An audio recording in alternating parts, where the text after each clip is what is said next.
नमस्कार। आपका birth detail है 30 जून 1966 दोपहर के 1:30 पर आपका जन्म हुआ है। ये एक महिला की कुंडली है। आपका लगन कन्या लगन है और आपके जन्म की राशि वृश्चिक राशि है। लगन के स्वामी बुध हैं, राशि के स्वामी मंगल हैं, क्योंकि चंद्रमा यहाँ 8 नंबर में वृश्चिक राशि में बैठा है। ये आपकी जन्म की राशि है। देखिए, सबसे पहले मैं शुरुआत करना चाहूँगा आपकी कुंडली के चंद्रमा से। शास्त्र कहता है चंद्रमा आपकी मानसिकता का कारक है। चंद्रमा के ऊपर जैसे ग्रहों का प्रभाव होगा वैसे ही व्यक्ति की मानसिकता हो जाती है। कुंडली में चंद्रमा नीच का होकर केतु के साथ वृश्चिक राशि में हो तो ये तनाव और वहम का एक कॉम्बिनेशन होता है। इस योग के कारण जातक अपने जीवन में डिस्टरबेंस महसूस करता है, मानसिक तनाव, क्योंकि शास्त्र कहता है चंद्रमा मन का मालिक है। जब आपका मन ही सटीक नहीं है, मन के अंदर ही आपके नकारात्मक विचार आते हैं, जल्दी से आप टेंशन ले लेते हैं, तो वो सब चंद्रमा की बदौलत ही होता है। चंद्रमा आपकी कुंडली में नीच का भी है। चंद्रमा आपकी कुंडली में राहु केतु अक्ष पर भी बैठा हुआ है, इसलिए ये कॉम्बिनेशन मानसिक तनाव देने वाला है। जीवन में कभी भी चंद्रमा या केतु से संबंधित दशाएं आएंगी तो आपको वो समय स्ट्रेस से भरा निकलेगा। उस दौरान आपको अवश्य ही प्रॉब्लम होगी, मानसिक तनाव रहेंगे। चंद्रमा नवमांश कुंडली में भी नीच का हुआ है। लगन बुध का लगन है और बुध आपकी कुंडली में लाभ भाव में बैठे। इसको क्या कहते हैं? लगन यानी आपकी बॉडी यानी लगनेश। लगनेश कहाँ पहुँचा है? कुंडली के 11वें घर में। 11वां घर लाभ का घर है, यानी व्यक्ति को जीवन में कहीं ना कहीं किसी न किसी प्रकार से लगातार धन के आगमन रहेंगे। उसको किसी न किसी प्रकार से सोर्स ऑफ इनकम मिलता रहेगा जिसके द्वारा वह अपना जीवन यापन कर सकता है। इसको कहते हैं आपका शरीर, आपकी बॉडी लाभ स्थान से जुड़ गई, क्योंकि बुध दशम भाव का मालिक भी है और वो भी यहाँ बैठा है। यानी व्यक्ति अगर चाहे तो खुद के बल पर भी जीवन में कुछ कर सकता है, खुद के बल पर भी कमा सकता है। चौथे और 7वें घर का मालिक बृहस्पति यहाँ बैठा है कुंडली के 10वें घर में। चौथे घर का मालिक चौथे घर को जब देखे तो उसको कहते हैं भूमि जमीन जायदाद का सुख मिलना, यानी जीवन में आपको मकान का सुख अवश्य मिलेगा। या कभी कभी ये भी कहते हैं व्यक्ति के नाम से कोई ना कोई प्रॉपर्टी ली गई होती है।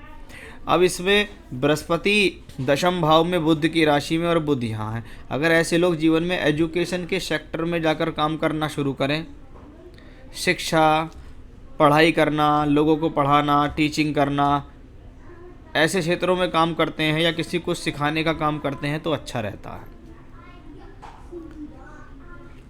अब बात करते हैं शनि सप्तम भाव में है। शनि को स्वभाव से एक अशुभ ग्रह कहा जाता है। जब शनि को सप्तम भाव में देखा जाता है तो ऐसा व्यक्ति लोक कल्याणी अवश्य होता है। उसको लोक कल्याण की बातें समझ में आती हैं, वह लोक कल्याण की भावना रखता है, वह लोगों से प्रेम करता है। भले ही उसके खुद के घर पर उसकी इतनी मान सम्मान ना हो, लेकिन बाहर के समाज में उसका मान सम्मान अवश्य होता है। ऐसे लोग अगर जीवन में चाहें तो सामाजिक कल्याण करते हुए जीवन में अच्छी ख्याति प्राप्त कर सकते हैं। शनि कुंडली में पंचमेशों के केंद्र में है, इसलिए यह संतान देने का भी एक योग है, यानी संतान प्राप्ति होगी। शनि यहाँ सप्तम भाव में है। सप्तम भाव पद प्राप्ति, पब्लिक प्रेस्टीज के लिए जाना जाता है। और बृहस्पति चौथे घर का मालिक है। कभी कभी ऐसे लोगों को मैंने छोटे स्तर पर राजनीतिक पद संभालते हुए भी देखा है। बात करते हैं मंगल शुक्र राहु के योग की। ये कॉम्बिनेशन मैरिड लाइफ वाइज को ज़्यादा अच्छा नहीं माना जाता, क्योंकि शुक्र को विवाह का कारक भी कहते हैं। अब ये शुक्र एक तरफ मंगल और एक तरफ राहु के बीच में फंसा हुआ ग्रह है, और ये मंगल यहाँ अष्टमेश भी है, इसलिए व्यक्ति को अपने भाग्य बनाने में अड़चन आती है। लेकिन भाग्य का मालिक भाग्य स्थान में ही है तो अच्छा है। अब मंगल अष्टमेश होकर 9वें घर के अंदर है, बृहस्पति अच्छा है। जैसा आपका एक सवाल, स्पिरिचुअल या रिलीजियस लाइफ कैसी रहेगी, तो बढ़िया रहेगी, आगे भी अच्छा रहेगी, और आगे आपका इन सब चीज़ के प्रति दिमाग और ज़्यादा लगेगा। उसके प्रति मैं कारण भी आपको बताऊंगा कि ऐसा क्यों होगा, तो वैसा भी आपके इस कॉम्बिनेशन से दिखाई देता है।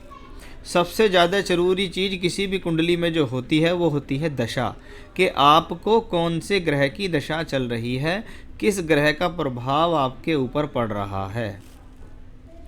आपको अगर हम देखें तो लगभग आप ये देखिएगा 2018 से, सितंबर 2018 से आपके जीवन में चंद्रमा की महादशा लगी।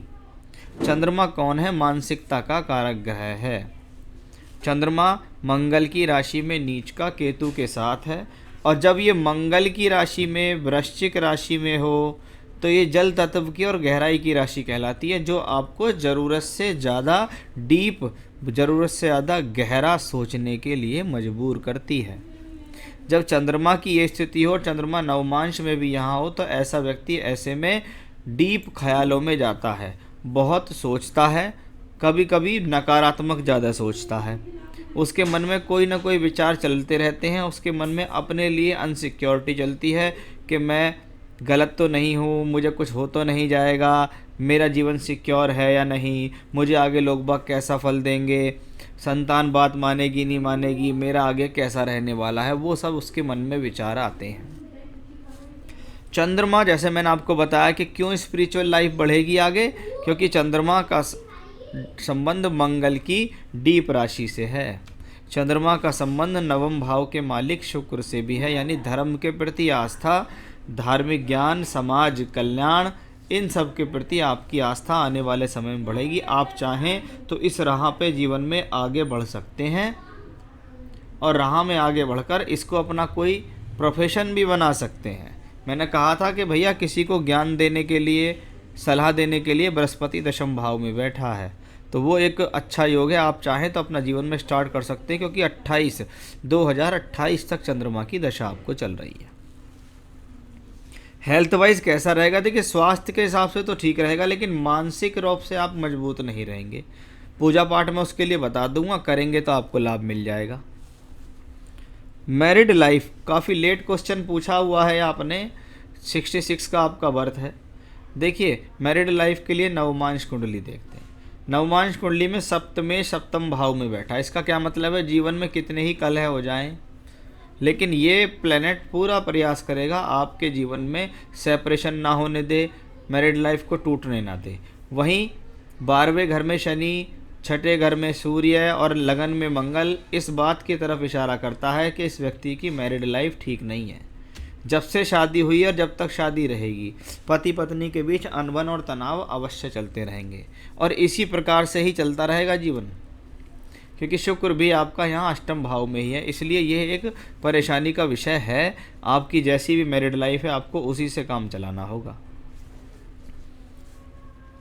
बच्चों का साथ रहेगा या नहीं? देखिए, बच्चे को देखने के लिए बृहस्पति अच्छा होना चाहिए, अच्छा है। शनि भी ठीक है। सप्तांश कुंडली मैंने देखी, यहाँ पे बुध ठीक ठाक स्थिति में है, शुक्र भी पंचम में है। हाँ, बच्चों का साथ आपको मिलेगा, बच्चों के सहयोग की ये कुंडली है। फाइनेंशियली कैसा रहेगा? अगर आप खुद सोर्स ऑफ इनकम करते हैं तो आने वाले समय में फाइनेंशियली स्थिति ठीक दिखाई दे रही है। यदि आप घर पे रहते हैं, आप कमाते नहीं हैं, तो आपको मैंने बताया था कि आपका लग्नेश दशमेश एकादश में, जो आपको किसी न किसी प्रकार से लगातार किसी न किसी साधन से धन देता ही रहेगा, चाहे वो पति दे, चाहे परिवार के लोग दें, चाहे बच्चे दें, लेकिन आपके साथ ऐसा रहेगा अवश्य, क्योंकि चंद्रमा की दशा अब आगे है। और मैंने शुरू में ही बताया, नीच का चंद्रमा मंगल की राशि में जब राहु केतु अक्ष पे होता है तो उस ग्रह की दशा तनावपूर्ण गुजरती है, नकारात्मक विचारों के साथ गुजरती है, मन स्थिर नहीं रहता, मन में घबराहट, बेचैनी, परेशानी रहती है। जब चंद्रमा केतु के साथ हो तो ब्लड प्रेशर से संबंधित रोग भी देखे जाते हैं। तो इन सब का आपको रखना होगा ध्यान, क्योंकि चंद्रमा की दशा है बहुत लंबी। अब जब चंद्रमा की दशा लंबी हो और ग्रहों की स्थितियाँ आगे चंद्रमा के ऊपर ही बेस्ड हैं, तो सबसे ज़्यादा ज़रूरी है चंद्रमा को ठीक करना। और चंद्रमा क्या है? जब तक भगवान शिव की पूजा नहीं होगी, भगवान शिव की प्रार्थना नहीं होगी, तो चंद्रमा ठीक नहीं होंगे। आप सोमवार के सोमवार शिवलिंग पर जा सकती हैं मंदिर में, और वहाँ जाके भगवान शिव के चरणों में जल चढ़ाएं। शिवलिंग पे ना चढ़ा के उनके चरणों में जल चढ़ाएं। रोजाना कम से कम 3 बार रुद्राष्टकम का पाठ करें। रुद्राष्टकम आपको गूगल से मिल जाएगा, मैं भी आपको दे दूंगा अभी रुद्राष्टकम। उसको रोजाना 3 बार रिपीट करना है। उसके अंदर 8 श्लोक हैं। मानसिक रूप से जितना ज़्यादा ओम नमः शिवाय मंत्र का जाप करेंगी या ओम नमः शिवाय मंत्र की माला का जाप करेंगी, उतना आपके लिए अच्छा रहेगा।